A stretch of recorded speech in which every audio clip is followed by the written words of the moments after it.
परमात्मा कौन है? हम सभी भगवान कृष्ण, राम, नानक, बुद्ध, कबीर इन्हें परमात्मा की श्रेणी में गिनते हैं।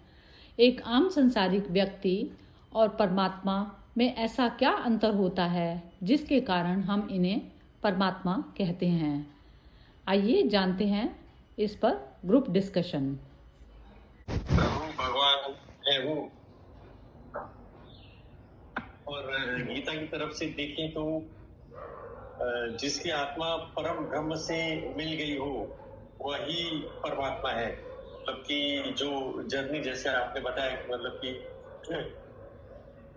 जब हम सही कर्म करते हैं, सेंटर को अपने जीरो पे रख के, और लोभ, माया, लालच ये नहीं रहते हैं, और डिसीजन बायस नहीं रहते हैं, अनबायस डिसीजन लेते हैं और जो कर्म कर रहे हैं वो सही करते हैं, तो इसी जन्म में ही परमात्मा से मिलन हो जाता है। और फिर उसके बाद दूसरा जन्म नहीं होता। मतलब जैसे कहते हैं कि पुनर्जन्म नहीं होता है, तो वही परमात्मा से मिलना है और वो इंसान को परमात्मा हो जाता है।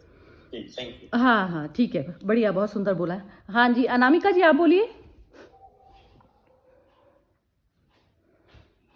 अनम्यूट करके बोलिए।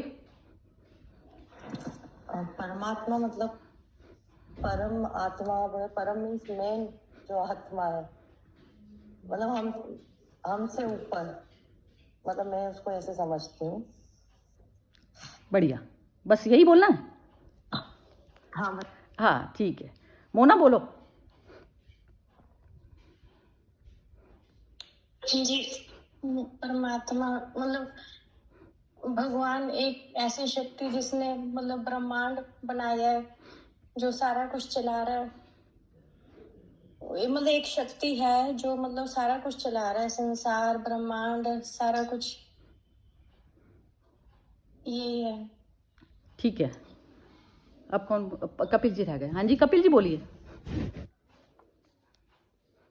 कि परमात्मा मतलब आई थिंक सभी ने अच्छा ही बताया, और आई थिंक मेरे हिसाब से वही है कि जो सबने बताया भी, शून्यता ही परमात्मा है। अपने आप को अगर आप सही गलत से दूर रखते हैं, अच्छे बुरे से मतलब आपको फर्क नहीं पड़ता है, हैप्पीनेस और सैडनेस से आप दूर हैं, मतलब वो आपको समझ में आता है कि भाई ठीक है, ये दिस इज जस्ट इंसिडेंट या फिर सिचुएशन है, तो वो रहेगी नहीं।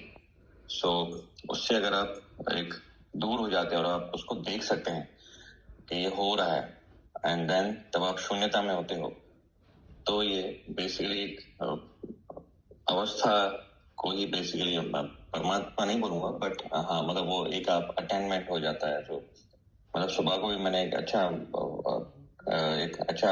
बेसिकली सेइंग आया कि आपके कंट्रोल में जो होता है वो है शब्द, थॉट्स, रिस्पॉन्स एंड अवेयरनेस, और जो आपके कंट्रोल में नहीं है वो आपका बेसिकली आपके रिजल्ट्स, आपके पास्ट, आपका फ्यूचर, और आपके बारे में और क्या सोचते हैं, सो आपके कंट्रोल में नहीं है। तो आप जब शून्यता में आते हो तो आप अपनी चीजों पे बेसिकली ध्यान रखते हो, ना कि बाहरी चीजों पे। तो ये मेरे को थोड़ा हाँ, बहुत ही बहुत ही सुंदर, बहुत ही जबरदस्त बोला है आपने, बिल्कुल ही परफेक्ट बोला है। हाँ, बहुत ही सुंदर बोला। बस यही है, यही प्रेम तत्व होता है और यही परमात्मा। प्रेम तत्व वही है कि जिसमें हमारी अपनी इच्छाओं का मैटर ही नहीं करता। जैसे मेरी अपनी इच्छा कुछ भी मैटर ही नहीं करती, और मैं सारे जगत प्रकृति की कठपुतली बनने की बजाय मैं स्वयं में स्थापित हो गई, तो स्वयं में स्थिति जिस मनुष्य की हो जाती है, तो उसे फिर वो क्या होता है, वो आकाश के लेवल का हो गया। आकाश के लेवल का हो गया तो उसको जो नीचे छुटर पुटर जो घटनाएं घटती हैं, उस चीज से वो आराम से दृष्टा भाव की तरह से देख पाता है उसको, क्योंकि उसकी अपनी कामनाएं नहीं है। पहले क्या था, वो अपनी कामना की वजह से उसको क्लियर पिक्चर नहीं दिख रही थी, क्योंकि वो नीचे के लेवल पर, धरती के लेवल पे बैठा है वो।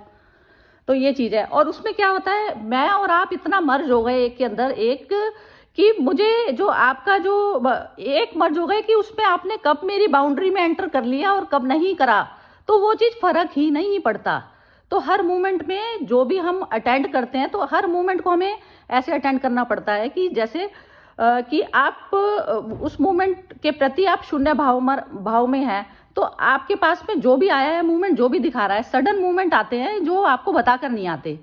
यदि हम उस चीज के लिए प्रिपेयर नहीं हैं, प्रिपेयर कोई भी नहीं होता, लेकिन क्या है, जब आप अपने स्वरूप में स्थित होंगे तो आप जो सडन मूवमेंट आए हैं वो आप उसको अटेंड आराम से कर पाओगे कि अब इस मूवमेंट में ये घटना घटी है, और घटना के बाद में अब घटना तो घट गई, वो आपके हाथ में नहीं थी, लेकिन फिर अब उसका क्या मैं कर सकती हूँ, तो ये एक्सेप्टेंस करनी पड़ती है। तो उसमें मन बुद्धि के, कहते हैं ना, मन बुद्धि के सारे घोड़े खोल दो, शरीर की पूरी स्ट्रेंथ को यूज कर दो उस सिचुएशन को हैंडल करने के लिए। तो एक्सेप्टेंस उसका मतलब नहीं होता कि आप भुगतते जाओ, किसी भी सिचुएशन जो आ गई है उसमें फंस गए हो आप, और अब उसको जो है आपने मान लिया कि अब तो मैं रिवर में गिर गई हूं, तो अब मैं इसमें जो है मेरा जो भी होए, अब उसमें आप थोड़ा सा हाथ पैर भी मारने की कोशिश करेंगे निकलने के लिए बाहर, उससे सब कुछ करेंगे। तो उस समय जिस मनुष्य की आंखें वो बेहोशी में नहीं चली जाती, वो पूरा होश पूर्वक उस मूवमेंट को अपने पूरी बुद्धि, मन, हर तरीके से लगा के जो अटेंड करता है, वो परमात्मा की श्रेणी में आ जाता है, क्योंकि वो रोया धोया नहीं, जो आ गया जो आ गया।